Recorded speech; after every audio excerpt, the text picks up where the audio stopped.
विधायक प्राथमिकता बैठक को लेकर भाजपा विधायकों के बहिष्कार के बाद प्रदेश में राजनीति तेज हो गई है।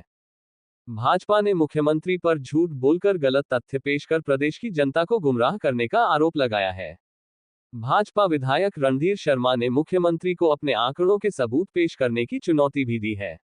शिमला में प्रेस वार्ता के दौरान रणधीर शर्मा ने मुख्यमंत्री पर झूठे आंकड़े पेश करने के अलावा प्रदेश को आर्थिक दिवालियापन की ओर ले जाने के भी आरोप लगाए हैं।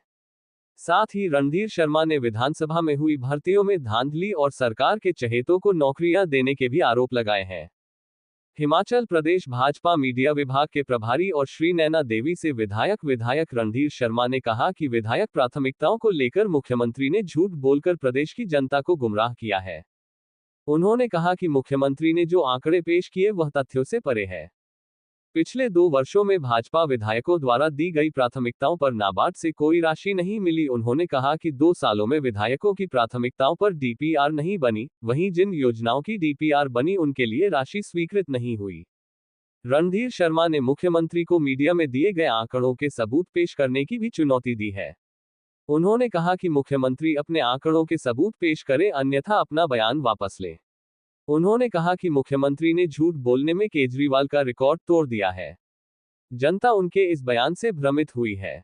विधायक प्राथमिकता की बैठकों में विपक्ष के विधायकों की प्राथमिकताओं को नहीं सुना गया, इसलिए विपक्ष के विधायकों ने प्राथमिकता बैठक का बहिष्कार किया था। हालांकि लिखित में वह अपनी प्राथमिकताएं सरकार को देंगे। वहीं रणधीर शर्मा ने हाल ही में हुई विधानसभा भर्तियों में सरकार पर धांधली के आरोप लगाए हैं। रणधीर शर्मा ने कहा कि विधानसभा में हुई भर्तियों में जरूरी मानदंडों का पालन नहीं किया गया है। उन्होंने आरोप लगाते हुए कहा कि इन भर्तियों में मुख्यमंत्री, विधानसभा अध्यक्ष और विधानसभा उपाध्यक्ष के चहेतों को नौकरी दी गई। कहा कि इसमें किसी के ड्राइवर तो किसी के मीडिया इंचार्ज के बेटों को नौकरी मिली। उन्होंने कहा कि भाजपा की मांग है कि इन नौकरियों को रद्द किया जाए और पुनः भर्ती प्रक्रिया को एडवर्टाइज किया जाए। नौकरी में हुई धांधली की जांच होनी चाहिए और मुख्यमंत्री को जिस एजेंसी पर विश्वास हो वह जांच करवाएं। पंजाब दस्तक के लिए सुरेंद्र राणा की रिपोर्ट। विधायक प्राथमिकता में स्कीमें दी हैं, उनकी अभी या तो डीपीआर नहीं बनी, अगर डीपीआर बनी तो वो भी प्लानिंग के पास है, और अगर कोई नाबार्ड में पहुंची है तो उसको कोई धनराशि स्वीकृत नहीं हुई।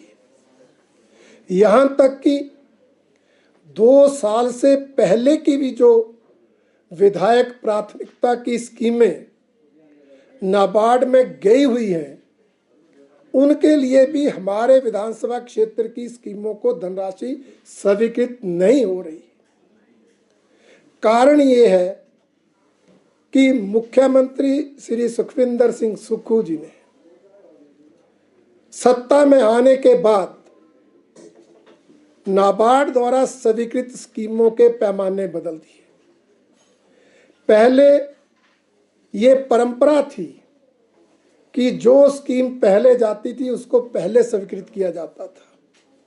मान लो लोक निर्माण विभाग के माध्यम से जो सड़कों पुलों की स्कीमें जिस क्रम में जाती थी उसी क्रम में स्वीकार होती थी। जल शक्ति विभाग के हेड में उसकी स्कीमें उसी क्रम में स्वीकार होती थी। परंतु वर्तमान मुख्यमंत्री महोदय नाबार्ड की मीटिंग से पहले एक पत्र लिखते हैं और उन विधायक प्राथमिकताओं को रीप्रायोरिटाइज करते हैं, उसकी दोबारा प्राथमिकता देते हैं, दोबारा लिस्ट देते हैं, और उस लिस्ट में सिर्फ कांग्रेस पार्टी के विधायकों के विधानसभा क्षेत्रों की ही स्कीमें होती हैं। आज मैं ये लगाना चाहता हूं कि 31 जनवरी को हिमाचल प्रदेश विधानसभा के सचिवालय ने 2 अलग अलग अधिसूचनाएं जारी करके 14 लोगों को नियुक्तियां दी, 14 पदों की भर्ती की। और अगर आप इन नामों पर जाएंगे तो इसमें से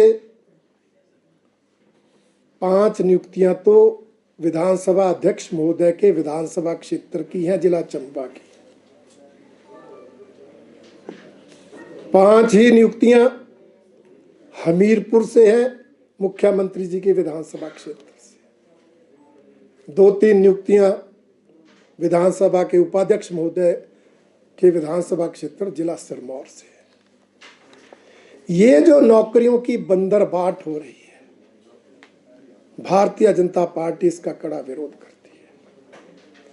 मैं पूछना चाहता हूं, क्या इन नौकरियों को देने के लिए पारदर्शिता बरती गई? क्या योग्यता और आरक्षण अधिकार रखे गए? अगर रखे गए तो क्या योग्य लोग इन्हीं 3 विधानसभा क्षेत्रों में थे? बाकी प्रदेश में कोई योग्य ही नहीं था। हमारा आरोप है कि धांधली करके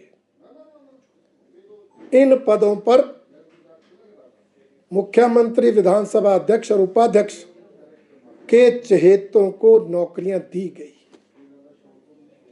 किसी के ड्राइवर के बेटे को दे दी गई, किसी के सोशल मीडिया इंचार्ज को दे दी गई नौकरी। इस तरह से जो नौकरियां दी गई, ये हिमाचल प्रदेश के बेरोजगारों के साथ भद्दा मजाक है।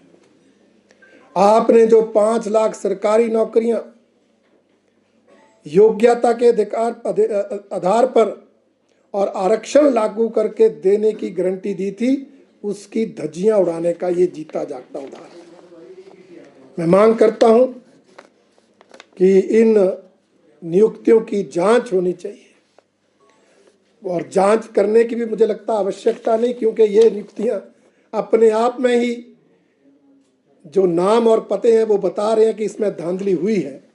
इसलिए इन नियुक्तियों को रद्द करके पारदर्शिता के आधार पर ये पद भरे जाने चाहिए, जिसमें मेरिट आधार हो, आरक्षण लागू हो, ताकि बेरोजगारों में विश्वास पैदा हो सके। ये मांग भारतीय जनता पार्टी करना चाहती है।